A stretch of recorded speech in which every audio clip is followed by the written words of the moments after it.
എല്ലാവർക്കും news first മലയാളത്തിന്റെ പുതിയൊരു വീഡിയോയിലേക്ക് സ്വാഗതം. ക്രിക്കറ്റ് വാർത്തകൾ ആദ്യമേ അറിയാൻ ഈ ചാനൽ മറക്കാതെ സബ്സ്ക്രൈബ് ചെയ്യുക.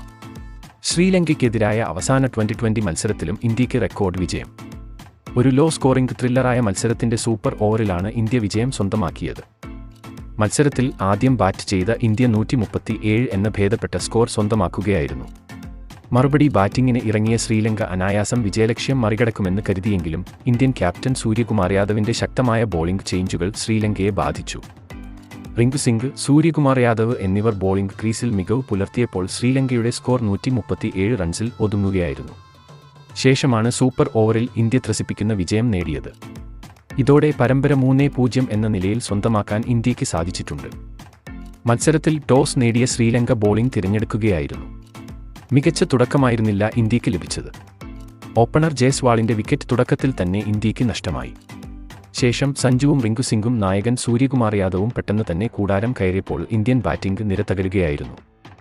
ഒരു വശത്ത് ശുഭ്മൻ ഗിൽ ക്രീസിലുറച്ചെങ്കിലും കൃത്യമായ രീതിയിൽ സ്കോറിംഗ് ഉയർത്താൻ സാധിച്ചില്ല. മറുവശത്ത് തുടർച്ചയായി വിക്കറ്റുകൾ നഷ്ടമായത് ഗില്ലിനെയും ബാധിച്ചു. ശേഷം മധ്യനിരയിൽ റിയാൻ പരഗാണ് ഗില്ലിനൊപ്പം അല്പസമയം ക്രീസിലുറച്ചത്. മത്സരത്തിൽ 37 പന്തുകളിൽ 39 റൺസാണ് ഗിൽ നേടിയത്. പരഗ് 18 പന്തുകളിൽ ഒരു ബൗണ്ടറിയും 2 സിക്സറുമടക്കം 26 റൺസ് നേടി. ശേഷം അവസാന ഓവറുകളിൽ വാഷിംഗ്ടൺ സുന്ദറിന്റെ വെടിക്കെട്ടാണ് ഇന്ത്യയെ മത്സരത്തിൽ ഭേദപ്പെട്ട ഒരു സ്കോറിൽ എത്തിച്ചത്. സുന്ദർ 18 പന്തുകളിൽ 25 റൺസ് നേടിയപ്പോൾ ഇന്ത്യ 137 റൺസ് എന്ന ഭേദപ്പെട്ട സ്കോറിൽ എത്തുകയായിരുന്നു. ശ്രീലങ്കയ്ക്കായി തീക്ഷണ 3 വിക്കറ്റുകളും ഹസരംഗ 2 വിക്കറ്റുകളും സ്വന്തമാക്കുകയുണ്ടായി. മറുപടി ബാറ്റിംഗ് ആരംഭിച്ച ശ്രീലങ്കയ്ക്ക് മികച്ച തുടക്കം നൽകാൻ ഓപ്പണർമാർക്ക് സാധിച്ചു. ആദ്യ വിക്കറ്റിൽ 58 റൺസിന്റെ കൂട്ടുകെട്ടാണ് നിസംഗയും കുശാൽ മെൻഡിസും ചേർന്ന് കെട്ടിപ്പടുത്തത്. പവർ പ്ലേ ഓവറുകളിൽ ക്രീസിലുറയ്ക്കാൻ ഇരുവർക്കും സാധിച്ചിരുന്നു. മത്സരത്തിൽ 41 പന്തുകളിൽ 43 റൺസാണ് മെൻഡിസ് നേടിയത്. നിസംഗ 27 പന്തുകളിൽ 26 റൺസ് നേടി. ശേഷമെത്തിയ കുശാൽ പെരേരയും അടിച്ചു തകർത്തതോടെ ഇന്ത്യ പരാജയത്തിലേക്ക് നീങ്ങുകയുണ്ടായി. എന്നാൽ ശ്രീലങ്ക വിജയം ഉറപ്പിച്ചു എന്ന് തോന്നിയ നിമിഷത്തിലാണ് വാഷിംഗ്ടൺ സുന്ദർ തുടർച്ചയായി വിക്കറ്റുകൾ സ്വന്തമാക്കി ടീമിന് പ്രതീക്ഷ നൽകിയത്.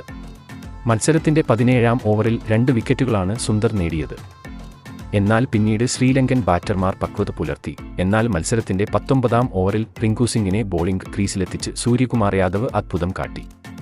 19ാം ഓവറിൽ റിങ്കു സിംഗ് 2 വിക്കറ്റുകളാണ് സ്വന്തമാക്കിയത്. ഇതോടെ ശ്രീലങ്കയുടെ അവസാന ഓവറിലെ വിജയലക്ഷ്യം 4 വിക്കറ്റുകൾ അവശേഷിക്കെ 6 റൺസായി മാറി. അവസാന ഓവർ സൂര്യകുമാർ യാദവ് ആയിരുന്നു എറിഞ്ഞത്. ഓവറിലെ 2ാം പന്തിലെ മെൻഡിസിന്റെ വിക്കറ്റ് സ്വന്തമാക്കി സൂര്യകുമാർ പ്രതീക്ഷ കാത്തു. അടുത്ത പന്തിൽ മഹേഷ് തീക്ഷണയെയും സൂര്യകുമാർ പുറത്താക്കിയതോടെ ശ്രീലങ്ക പതറി. അവസാന പന്തിൽ 3 റൺസായിരുന്നു ശ്രീലങ്കയ്ക്ക് വിജയിക്കാൻ വേണ്ടിയിരുന്നത്. അവസാന പന്തിൽ 2 റൺസ് സ്വന്തമാക്കാൻ വിക്രമസിംഗയ്ക്ക് സാധിച്ചു. ഇതോടെ മത്സരം സൂപ്പർ ഓവറിലേക്ക് നീങ്ങുകയായിരുന്നു. സൂപ്പർ ഓവറിൽ ശ്രീലങ്കയ്ക്ക് 2 റൺസ് മാത്രം നേടാനേ സാധിച്ചുള്ളൂ. അത് ഇന്ത്യ അനായാസം അടിച്ചെടുത്തതോടെ പരമ്പര ഇന്ത്യ തൂത്തുവാരി.